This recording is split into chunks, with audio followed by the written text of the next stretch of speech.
The timestamp on the security camera reads 2:47 a.m. The Henderson family home sits quiet under a blanket of darkness, save for the soft glow of a porch light casting long shadows across the driveway. Inside, Sarah and Mark Henderson sleep peacefully in their second-floor bedroom. Their two children, Emma, age 8, and Lucas, age 5, dreaming in rooms down the hall. But someone else is awake. In the living room, a massive German shepherd named Atlas lies on his bed, ears perked, amber eyes reflecting the faint light from the kitchen nightlight. His head tilts slightly. Something isn't right.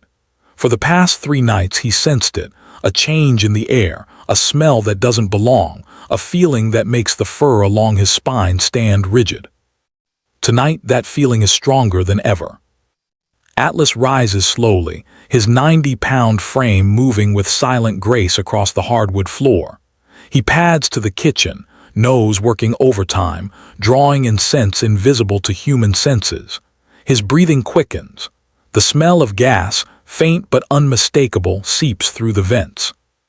The security camera captures what happens next with chilling clarity. But what Atlas does in the following moments will leave you speechless. Atlas doesn't hesitate. He bounds up the stairs, his claws clicking frantically against the wood, a sound the camera's audio picks up with startling urgency. He bursts into Sarah and Mark's bedroom, barking with a ferocity they've never heard before. Mark jolts awake, confused and disoriented. "Atlas, what the? It's the middle of the night, boy." But Atlas won't stop. He grabs Mark's sleeve with his teeth, pulling hard, his barks becoming desperate, almost human in their pleading quality. Sarah sits up, her heart pounding. "Mark, something's wrong. He's never like this." The camera in the hallway shows Atlas running between the master bedroom and the children's rooms, his behavior growing more frantic. He scratches at Emma's door, whining high and sharp. Mark swings his legs out of bed, finally sensing his dog's genuine terror. Okay, I'm coming." He opens Emma's door, and Atlas immediately jumps onto her bed, licking her face and barking until the little girl wakes with a confused cry. "Daddy, what's happening?" The hallway camera captures Mark's face as understanding begins to dawn, something in the air, something acrid that burns slightly in his nostrils. His eyes widen. "Sarah, get Lucas now." But they have no idea that escaping the house is only the beginning of this nightmare. The cameras show the family stumbling down the stairs, Mark carrying Lucas, Sarah holding Emma's hand, Atlas leading them like a shepherd guiding his flock. The dog keeps circling back, making sure no one falls behind, his training as a former police dog candidate suddenly evident in his methodical movements. They burst through the front door into the cold night air, gasping and coughing. Mark pulls out his phone with shaking hands and dials 911, while Sarah holds both children close, all of them barefoot on the dew-soaked grass. "There's a gas leak. Our dog woke us up. 415 Maple Street, please hurry." Atlas sits rigid beside them, ears swiveling, still on high alert. But he's not looking at the house. He's looking at the street. The external security camera captures a dark sedan parked 3 houses down, its lights off, engine running. It's been there for the past hour, though no one in the neighborhood noticed. Atlas noticed. Fire trucks and police cars arrive within 6 minutes, their red and blue lights painting the suburban street in alternating waves of color. Firefighters in yellow gear rush into the house with detection equipment. The fire chief emerges 20 minutes later, his face grave. He approaches the Hendersons, who are wrapped in blankets provided by paramedics. "You're incredibly lucky," he says, his voice heavy with the weight of what might have been. Another 30 minutes and the concentration would have reached explosive levels. Any spark, a light switch, the refrigerator compressor kicking on, the whole house would have gone up.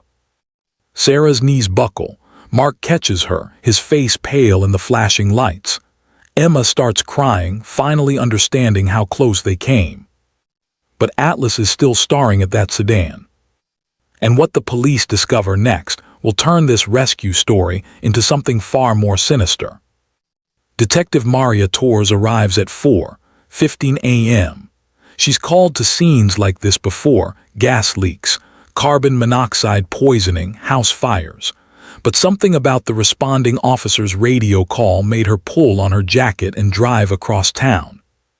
She watches the security footage in the Henderson's cloud account on her tablet, sitting in her patrol car.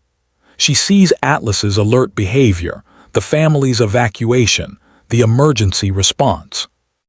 Then she scrubs back further, reviewing the past week's footage. Her jaw tightens. "Mr. Henderson," she calls him over. "Has anyone done work on your gas lines recently? Any maintenance, any strangers on the property?"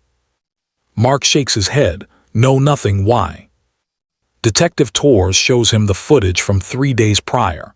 A utility van parks in front of their house at 1:30 p.m. A man in a utility uniform walks around back. He's there for 12 minutes. Then he leaves. "We never called for a gas inspection," Sarah whispers, leaning over Mark's shoulder to see the screen. Torres makes a call. Within an hour they have an answer. No utility company sent anyone to that address.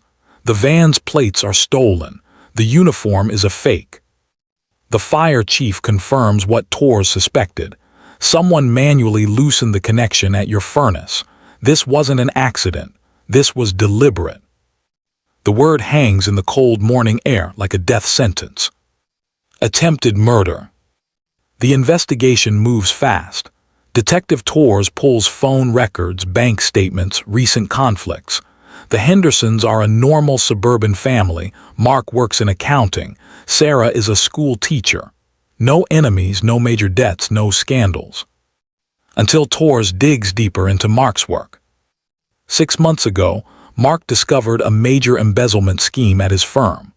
Nearly $2 million siphoned off over 3 years by a senior partner named Richard Vance. Mark reported it internally, and Vance was fired, disgraced, and facing federal charges. Vance's trial was scheduled to begin in 2 weeks. Without Mark's testimony, the case would fall apart. Torres shows them Vance's photo, the man from the utility van footage. Same height, same build. The pieces fall into place with sickening clarity. "He tried to kill us," Sarah breathes, her hand over her mouth. "All of us are Bobbies." Emma hugs Atlas tighter. The dog has barely left the children's side since they evacuated. Lucas has his small hand buried in the thick fur at Atlas's neck. But there's one more twist that nobody, not even Detective Torres, sees coming.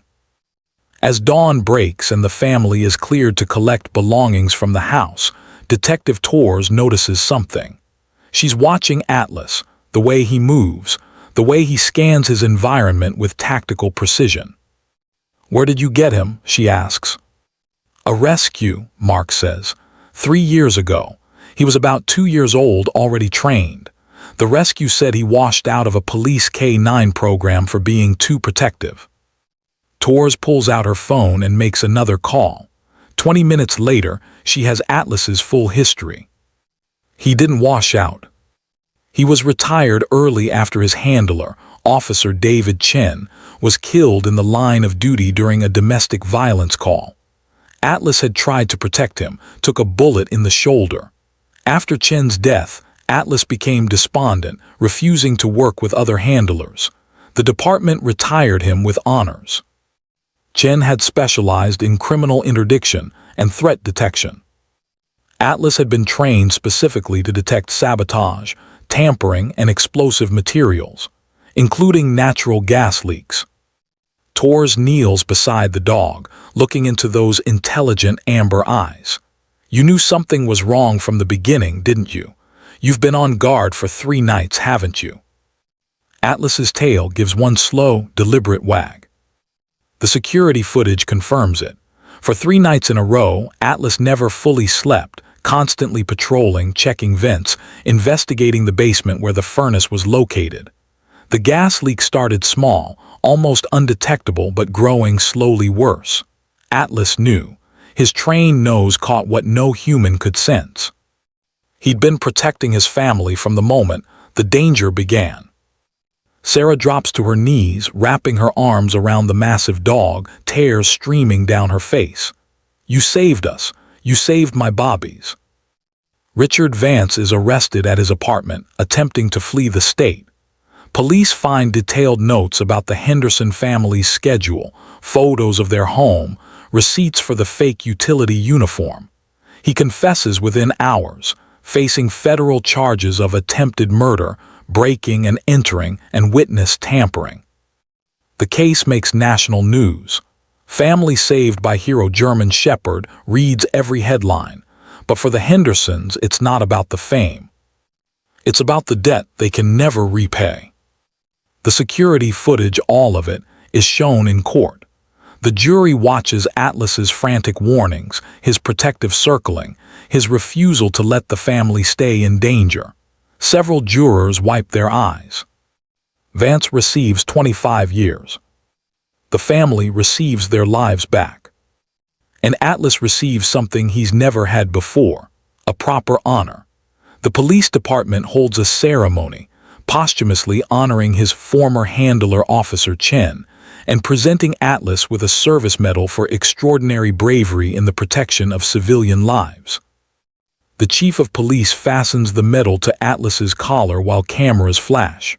Atlas sits perfectly still, dignified, understanding somehow that this moment matters.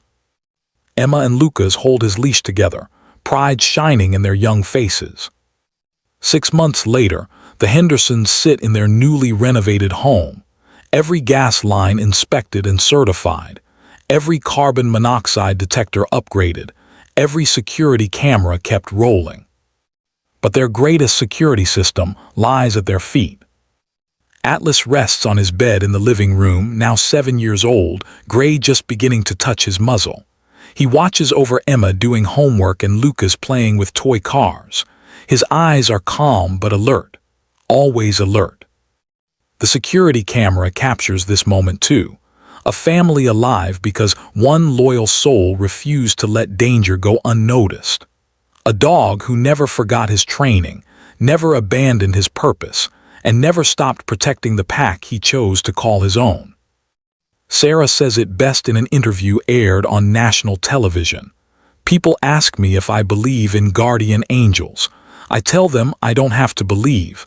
I live with one. He has 4 paws and the biggest heart I've ever known." The final frame of security footage shows Atlas at the front window at night, silhouetted by moonlight, watching, waiting, protecting. Some heroes don't wear capes, some wear collars, and some love so fiercely, so completely, that they'd face any danger to keep their family safe. This is Atlas. This is his story. And this is why dogs will forever be called man's best friend, because sometimes they're the only reason man is still here at all. Not all angels have wings. Some have paws, loyal hearts, and a love that refuses to let evil win. The Henderson family continues to advocate for retired police and military dogs, helping them find forever homes. Atlas's story has inspired the Atlas Alert Act in their state, requiring landlords to make exceptions for trained protection animals in rental properties. Because every family deserves a guardian, and every hero deserves a home.